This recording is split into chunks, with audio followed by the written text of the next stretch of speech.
तेरा नाम कृष्ण क्यों पड़ा? क्योंकि तू है ही मन का काला। संसार जानता है कामी है तू, कामी। कोई नाशक है तू, पर स्त्री गमन करने वाला महापापी है तू। तुम्हारे पापों की सीमा समाप्त हुई और मेरी सहनशीलता।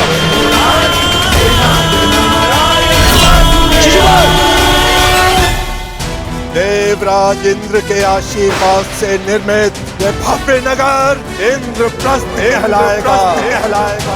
मैं ये इंद्रप्रस्थ धर्मराज युधिष्ठिर को भेंट करता हूँ। समय आ गया है कि आप राजसूय यज्ञ संपन्न करके सम्राट की पदवी पाएं। धर्मराज, यज्ञ का संकल्प लो। आर्यव्रत के समस्त राजाओं को निमंत्रण दो। मैं चाहता हूँ कि संपूर्ण आर्यव्रत आपका प्रभुत्व स्वीकार करे। वो महाअभिमानी भी, जिन्हें लगता है कि पूरे संसार में उनका कोई तोड़ नहीं। वो जो वरदान के दम में सबको श्रापित समझते हैं। वो जिनका प्रारब्ध इस राजसूय यज्ञ से जुड़ा है। आइए आइए छेदी नरेश, स्वागत है आपका।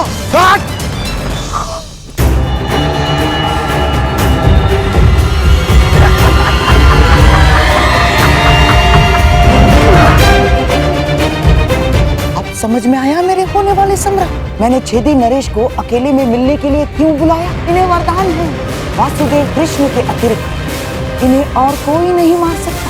और वासुदेव कृष्ण भी इनका वध तभी कर सकते हैं जब ये उनके समक्ष 100 अपराध पूर्ण न कर लें।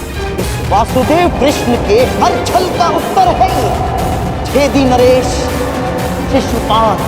अति सुंदर। एक से एक महान विभूतियों का जमघट लगा हुआ है यहाँ पर। एक ये जो बचपन से सब में अधिकार मांगता है, और ये बचपन से ही सब कुछ छल से चुराता आया, और उसके उपरोक्त ये महान पांडव इस दीन को अतिथि मानकर इसका आदर सत्कार कर रहे हैं। परंतु मैं छेदी नरेश शिशुपाल सभी बंधनों से मुक्त हूँ। तेरे अतिरिक्त मेरा कोई वध नहीं कर सकता। जब तक इस माला में मोती शेष हैं, तू भी मेरा कुछ नहीं बिगाड़ सकता। पूरे 100 मोती हैं। नहीं शिशुपाल, अब केवल 99 रह गए, और जैसे ही ये सारे मोती समाप्त हुए, तुम्हारे 100 अपराध भी पूरे हो जाएंगे और समाप्त भी। स्वागत स्वीकार करो शिशुपाल। एक पुरुष को 100 पत्नियां संतुष्ट नहीं कर सकती, और तुम अकेली ने 5 को संतुष्ट कर दिया। देख रहे हो मेरे होने वाले सम्राट, अब आएगा यहाँ आनंद। संतोष मनुष्य की शील में होता है, और शील मनुष्य की दृष्टि में। अपनी दृष्टि सीधी कर लीजिए, वो क्या है, टीका टेढ़ा हो जाएगा। अब राजसूय यज्ञ संपन्न हुआ। अतिथियों की पूजा के बाद ही आप सम्राट सिद्ध हो गए। मैं अग्र पूजा के लिए उन्हें आमंत्रित करना चाहता हूँ जो आर्यव्रत के सर्वश्रेष्ठ पुरुष हैं, वासुदेव कृष्ण। छेदी नरेश, द्रौपदी उस दिशा में अकेली जा रही है। अवसर है आपके पास, अवसर।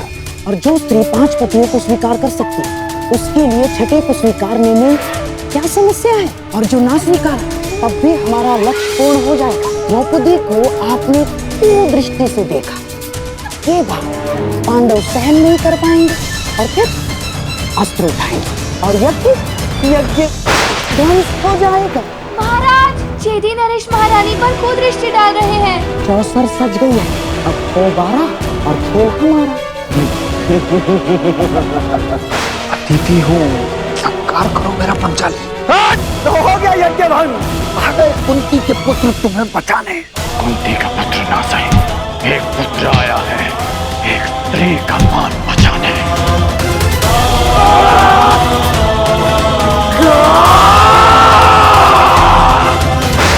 रुक जाओ अंगराज, शांत हो जाओ। जाने दो इसे। हम सब किसी प्रयोजन से जन्म लेते हैं, और किसी ना किसी प्रयोजन के अंतर्गत मृत्यु भी होती है। और इस समय शिशुपाल के जन्म का प्रयोजन सिद्ध नहीं हुआ है अंगराज, ना ही उसके मृत्यु का।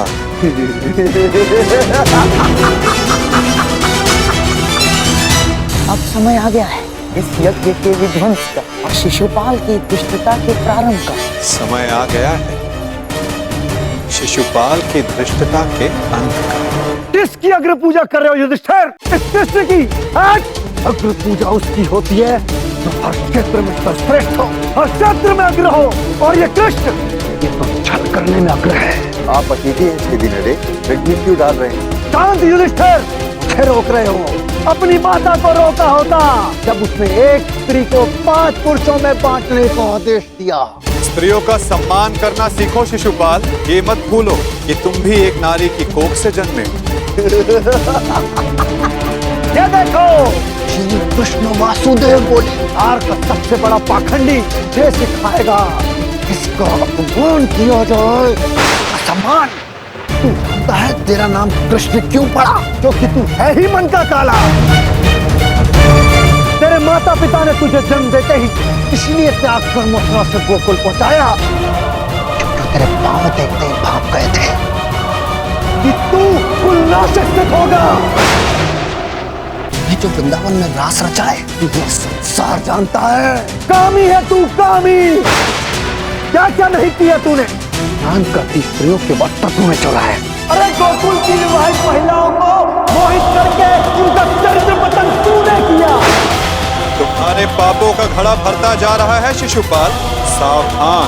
अरे युद्ध भूमि छोड़कर भागने वाला कायर है ये, रणछोड़ है, दुष्ट है ये, उल्लासक है तू। तेरा पागलपन का क्या संबंध है? किसी से छिपा नहीं है। सखा सखी की संबंध की आड़ में क्या रासलीला रचा रहा है तू, ये मैं भली भांति जानता हूँ। पर स्त्री गमन करने वाला पापी नहीं, महापापी है तू।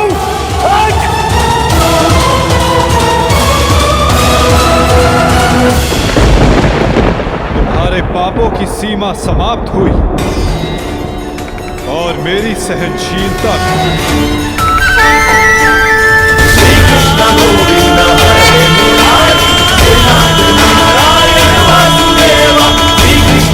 शिशुपाल, तुम्हें जो वरदान मिला उसे पाकर तुम अमर भी हो सकते, परंतु शक्तिशाली होने के अहंकार में तुम अपने वरदान को व्यर्थ कर बैठे शिशुपाल। अब देखो, तुम्हारा अंत, तुम्हारी मृत्यु तुम्हारे समक्ष है।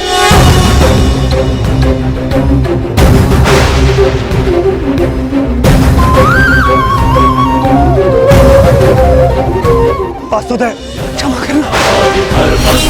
शिशुपाल,